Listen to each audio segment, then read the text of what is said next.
ராசா 2G accused 1,76,000 கோடியை கொள்ளையடிச்சிட்டு சட்டத்திலிருந்து தப்பிச்சுட்டு தலை நிமிர்ந்து வெக்கம் இல்லாமல் மானவக்க ரோஷம் இல்லாமல் சுற்றிக்கிட்டு இருக்கார். வாயாச்சும் நாவையாச்சும் அடக்கணும்ல.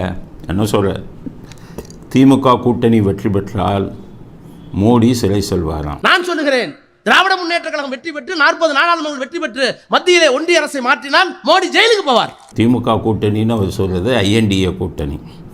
எப்படி இந்த சொரணை இல்லாமல் இந்த மாதிரி பேசுகிறாங்கன்னு தெரியல. INDA கூட்டணி பீஸாக உடஞ்சி போச்சு. INDA கூட்டணி ஆரம்பித்த நிதிஷ்குமாரே வெளியில் போயிட்டார். ஒவ்வொருத்தவங்களும் தனித்தனியாக, மம்தா பானர்ஜி எல்லோரும் தனித்தனியாக நிற்கிறாங்க. கொஞ்சம் கூட வெக்கம் இல்லாமல் திமுக கூட்டணி வெற்றி பெற்றால் மோடி சிறை செல்வார் அப்படின்னு சொல்கிறீங்களே, வெற்றி பெறுறதுக்கு வாய்ப்பு இருக்கா? சரி, அப்படி இருந்தாலும் மோடி சிறை செல்வார்னா அவர் லஞ்சம் ஊழல் பண்ணியிருந்தால் தானே சிறை செல்வார். 1,76,000 கோடி ஊழல் பண்ண நீங்களே இன்னும் தலை நிமிர்ந்து வெளியில் சுற்றிக்கிட்டு இருக்கீங்க. உங்களுக்கு நெருங்கிய நண்பராக இருந்த சாதிக் பாட்சாவை கொலை செய்யப்பட்டாருன்னு வைகோ சொல்கிறாரு. உங்கள் நெருங்கிய நண்பர், அதில் உங்களுக்கும் பங்கு இருக்குங்கிறாரு. கொலை குற்றத்தில் ஈடுபட்ட நீங்களே தலை நிமித்தி வெளியில் சுற்றிக்கிட்டு இருக்கீங்க. அப்புறம் எப்படி மோடியை மட்டும் நீங்கள் ஜெயிலுக்கு போவாருன்னா என்ன அர்த்தத்தில் சொல்கிறீங்க? அதை விட இந்த வார்த்தையாவது தாங்கிக்கோ. என்ன, மோடிங்கிறவர் ஒரு நாட்டு பிரதமர், அவ்வளோதான். அவர் ஜெயிலுக்கு போவாருன்னு சொல்கிறதுல நமக்கு பெரிய அளவு ஒன்றும் உணர்வுபூர்வமாக ஒன்றும் கிடையாது. தப்பு செஞ்சுருந்தால் போகட்டும்னுருவோம். ஆனால் திமுக இவை இல்லாமல் ஆக்குவோம்னு சொல்கிறாங்க. திமுகவை இல்லாமல் ஆக்கினால் இந்தியா என்ற ஒரு நாடே இருக்காதுங்கிறார். எவ்வளவு பெரிய வார்த்தை பாருங்கள். நாடே இருக்காதுங்கிறார். வாழ்வது இந்த நாட்டில், சாப்பிட்றது இந்த நாட்டில், சொத்துக்களை 1,76,000 கோடி சொத்துக்களை கொள்ளையடித்தது இந்த நாட்டில். ஆனால் இந்த நாடே இருக்காதுங்கிற வார்த்தை எவ்வளவு பெரிய ஒரு தேச துரோகமான வார்த்தை. தேச துரோக பரம்பரையில் வந்தவர்கள் அப்படி தானே பேசுவாங்க. இவர்கள் சைனா படத்தை போட்டும்போதே நினச்சேன், இவர்கள் இந்தியாவை காட்டி கொடுத்துருவாங்க. சைனாவுடன் சேர்ந்து காட்டி கொடுத்து இந்திய நாட்டையே இல்லாமல் ஆக்குவதற்கு இவர்கள் துணிவாங்க. ஆரம்பத்திலிருந்தே பிரிவினைவாதிகள் தானே. தனி நாடு வேணும்னு இவங்க கேட்குறதெல்லாம் எதுக்கு?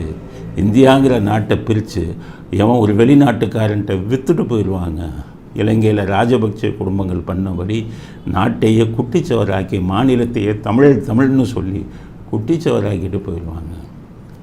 அதனால் இவருடைய ராசா ஒன்றியன் இந்த பேச்சுக்கு வன்மையான கண்டனத்தை தெரிவித்துக் கொள்கிறோம். மோடியை பற்றி நீங்கள் சிறைக்கு சொல்வார்னு சொன்னதை பற்றி கூட எங்களுக்கு அக்கறை இல்லை. அப்புறம் தப்பு செஞ்சுருந்தா போகட்டும். ஆனால் இந்தியா என்ற ஒரு நாடே இருக்காதுன்னு சொன்னதுக்கு மிக கடுமையான கண்டனத்தை தெரிவித்துக் கொள்கிறோம். தேச துரோகி ராசா போன்றவர்கள் இந்த நாட்டிலே இருக்கக்கூடாது.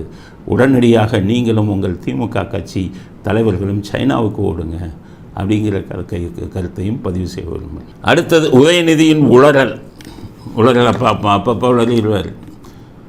மாற்றி திமுகவில் ஸ்டாலின், உதயநிதி, அந்த RS பாரதி 3 பேரும் உளறிக்கிட்டே இருப்பாங்க. அடுத்த கனிமொழி.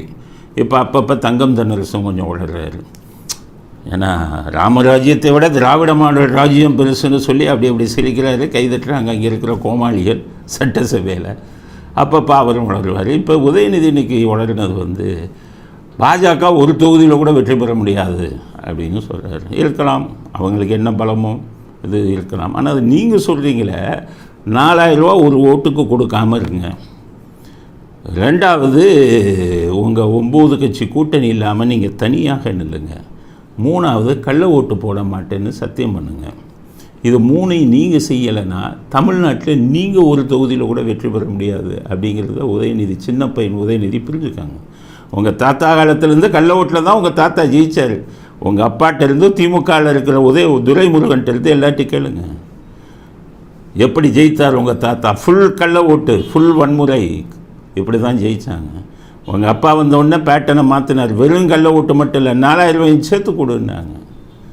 அதுக்கப்புறம் தான் 4,000 ரூபாயையும் சேர்த்து கொடுத்து கள்ள ஓட்டையும் போட்டு 3வது உங்கள் தாத்தா பாணி பல கட்சிகளை கூட்டணி சேர்ந்துடுவாங்க. ஒருத்தன் அடிக்கிறதுக்கு பல பேர் 10 பேர் சேர்ந்துட்டு போய் அடிப்பாங்க கூட்டணிங்கிற பேரில். இது 3ம் இல்லாமல் உதயநிதி அவர்களே உங்களுக்கு சொல்கிறேன், 4,000 இல்லாமல், கள்ள ஓட்டு இல்லாமல், 10 கட்சி கூட்டணி இல்லாமல் நீங்கள் நின்று பாருங்கள், ஒரு தொகுதியில் கூட உங்கள் திமுக ஜெயிக்க முடியாது அப்படிங்கிறதையும் புரிஞ்சுக்கங்க. உதயநிதி அடுத்து சனாதானத்தை பற்றி பேசினார், என்னென்னமோ சொன்னார். சனாதானத்தை பற்றி பல உளறல்கள், சனாதானத்தை ஒழிச்சிருவேன் சனாதானதுன்னு சொல்லி ஒரு மதத்தையும் அந்த மதத்தை சார்ந்தவர்களும் அவர்கள் வைத்திருக்கக்கூடிய நம்பிக்கைகளையும் கொச்சைப்படுத்தி ஒரு தீவிரவாத ஒரு பேச்சு மாதிரி பேசினார். இன்றைக்கி என்னாச்சு? ஆயிரக்கணக்கான வழக்குகள் உதயநிதி மேலே 6 மாநிலங்களில் போட்டாங்க. இப்போ ஓடி இருக்காரு சுப்ரீம் கோர்ட்டுக்கு.